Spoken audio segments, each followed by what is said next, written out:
Om Swastiastu, Assalamualaikum warahmatullahi wabarakatuh. Shalom, Namo Buddhaya, salam sejahtera untuk kita semua. Salam harmoni. Baik, di kesempatan kali ini saya akan mempresentasikan asesmen dalam sepak takraw untuk kelas 10, yang dimana sumber yang saya ambil dari modul ajar yang ada di internet. Yang pertama, perkenalkan, nama saya Dr. Peri Ardiasa dengan NIM 21160111115 dari kelas 4C. Oke, selanjutnya materi yang saya bawakan kali ini adalah dari segi afektif, kognitif, dan psikomotor. Hal ini perlu dijelaskan atau dipresentasikan di mana ketiga hal ini sangat penting dalam proses penilaian. Baik, selanjutnya saya akan menjelaskan pengertian afektif, kognitif, dan psikomotor. Yang dimana yang pertama yaitu dari segi afektif. Afektif adalah aspek yang berkaitan dengan sikap dan nilai. Ranah afektif mencakup watak perilaku seperti perasaan, minat, sikap, emosi, dan nilai. Penilaian ranah afektif mencakup sikap spiritual dan sikap sosial. Ini sangat perlu dilakukan oleh pendidik. Kita menanamkan sikap spiritual yang baik terhadap peserta didik dan sikap sosial yang baik. Yang dimana menanamkan sikap spiritual seperti contoh kita melakukan pembelajaran, khususnya pembelajaran olahraga di sekolah. Kita sebelum melakukan olahraga kita bisa melakukan doa terlebih dahulu, dan kita di sanalah kita mengajarkan mereka bagaimana cara berdoa yang baik, bagaimana cara sikap berdoa yang baik, agar mereka tahu bagaimana sih sikap spiritual yang baik dalam memulai pembelajaran dan dimanapun mereka berada. Dan juga kita di Bali itu kan sebelum pembelajaran dimulai kita perlu melakukan trisandi terlebih dahulu. Di sanalah kita observasi atau lihat peserta didik dalam melakukan spiritual. Jika ada peserta didik yang tidak bagus melakukan sikap spiritual mereka, maka kita di sanalah peran pendidik dalam mengingatkan atau mengajarkan mereka bagaimana sih cara melakukan spiritual yang baik dan apa sih yang tidak boleh dilakukan dalam melakukan sembahyang atau melakukan sikap spiritual.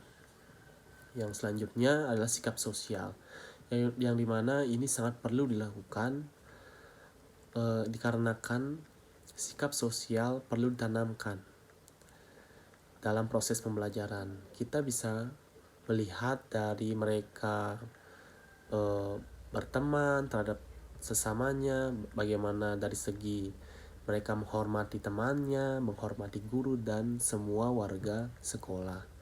Di sanalah kita mengobservasi peserta didik, baik dari sikap sosialnya. Jika ada peserta didik yang belum menerapkan sikap sosial yang baik seperti yang sekarang trending, yaitu ngebullying terhadap temannya maupun siapa saja, itulah peran pendidik dalam mengingatkan atau memberikan wejangan atau meluruskan mereka jangan melakukan hal tersebut, dikarenakan seperti ini. Begitu kita bisa menjelaskan terhadap peserta didik bagaimana bersikap sosial yang baik, bagaimana menghargai teman, bagaimana menghargai guru dan semua warga sekolah. Seperti itu. Selanjutnya dari segi kognitif, yang dimana aspek yang berkaitan dengan nalar atau proses berpikir, yaitu kemampuan dan aktivitas otak untuk mengembangkan kemampuan rasional. Yang dimana proses kognitif ini adalah berkaitan dengan kemampuan kita pada saat melakukan pembelajaran, khususnya pembelajaran olahraga, yaitu asesmen sepak takraw. kita perlu melakukan pembelajaran teori terlebih dahulu agar peserta didik tahu dan ada gambaran sedikit terkait dengan olahraga tersebut, khususnya sepak takraw, agar mereka tidak bingung saat melakukan keterampilan, khususnya dalam olahraga sepak takraw. Karena kita sangat perlu atau sangat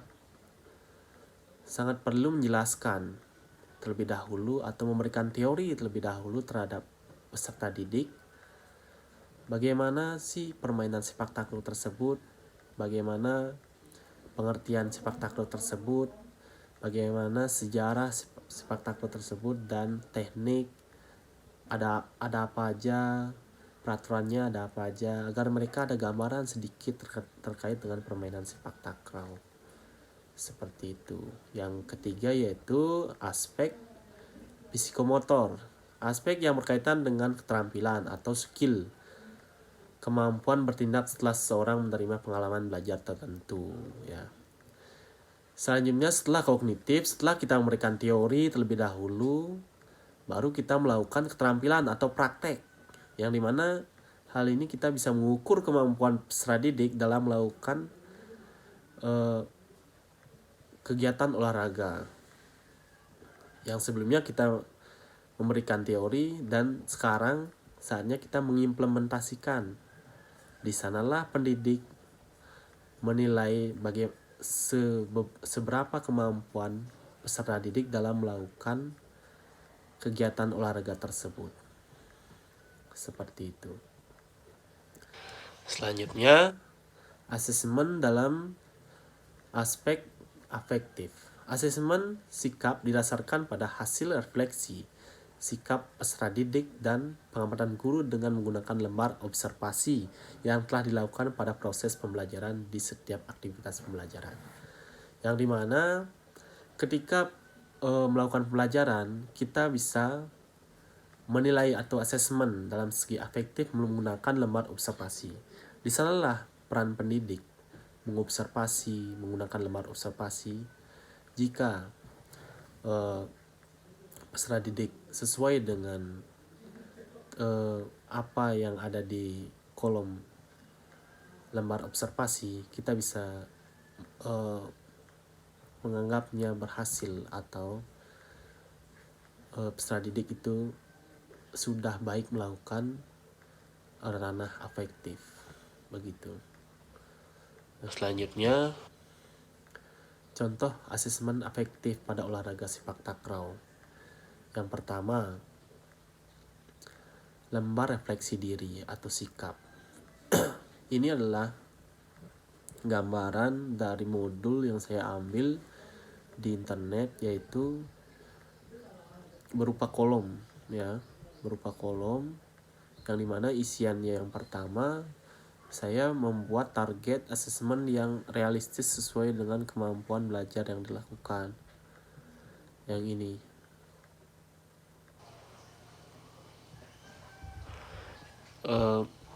Selanjutnya saya memonitor kemajuan belajar dan yang dicapai serta memprediksi tantangan yang dihadapi. Jika sesuai dengan yang ada di kolom tersebut, kita sebelumnya mengobservasi peserta didik, kita bisa centang iya dalam kolom tersebut. Kalau tidak, kita bisa centang tidak. Seperti itu. Selanjutnya, dari aspek kognitif, yaitu asesmen kognitif. Penilaian ranah kognitif merupakan proses pengumpulan informasi tentang kemampuan berpikir peserta didik yang terintegrasi dan penguasaan pengetahuannya. Yang dimana kita mengukur kemampuan peserta didik khususnya pelajaran olahraga, yaitu sepak takraw. Sebelumnya kita akan mengajarkan mereka yaitu dengan teori. Selanjutnya kita mengukur kemampuan mereka sebagaimana sih, sejauh mana kemampuan mereka dalam memahami pembelajaran atau olahraga sepak takraw. Kita bisa melakukan beberapa tes penilaian kognitif, yaitu tes atau pertanyaan lisan di kelas, yang dimana kita menanyakan pertanyaan lisan terhadap peserta didik, dan mereka jika mereka bisa menjawab berarti mereka sudah paham dengan pembelajaran yang kita berikan sebelumnya. Jika tidak berarti mereka belum paham. Kita bisa lakukan yang kedua, bisa dilakukan dengan pilihan ganda, tes uraian objektif, tes uraian non objektif, atau uraian bebas. Dan penilaian yang lainnya. Kita bisa melakukan hal tersebut untuk mengukur kemampuan berpikir dari peserta didik. Contoh asesmen kognitif sepak takraw. Ini adalah salah satu contoh bagaimana cara melakukan asesmen kognitif sepak takraw. Yang pertama, tes tulis, yaitu bentuknya pilihan ganda dengan 4 opsi seperti yang terlihat di layar. Ini adalah salah satu tes tulis ya, pilihan ganda. Jika jawaban benar mendapatkan skor 1 dan salah mendapatkan 0. Ini adalah contoh asesmen kognitif yang nantinya teman-teman bisa menerapkan jika melakukan asesmen kognitif nantinya menjadi pendidik di sekolah. Oke, selanjutnya contoh asesmen psikomotor pada sepak takraw. Ini asesmen psikomotor yaitu yang saya jelaskan kemarin, itu asesmen keterampilan. Yang dimana asesmen keterampilan pada sepak takraw, yang pertama kita bisa menilai, pendidik bisa menilai dari posisi dan sikap awal. Kita bisa menilai dari sikap awal, yaitu kakinya, bagaimana sih kakinya yang benar dalam melakukan gerakan sepak takraw pada awal gerakan. Posisi badan, lengan, tangan, pandangan, mata, dan lain sebagainya. Jika mereka sesuai dengan apa yang kita ajarkan kemarin, maka kita centang ya. Jika tidak, kita centang tidak, begitu. Yang kedua, pelaksanaan gerak. Pelaksanaan gerak dari segi kaki, badan, lengan, dan tangan, pandangan mata.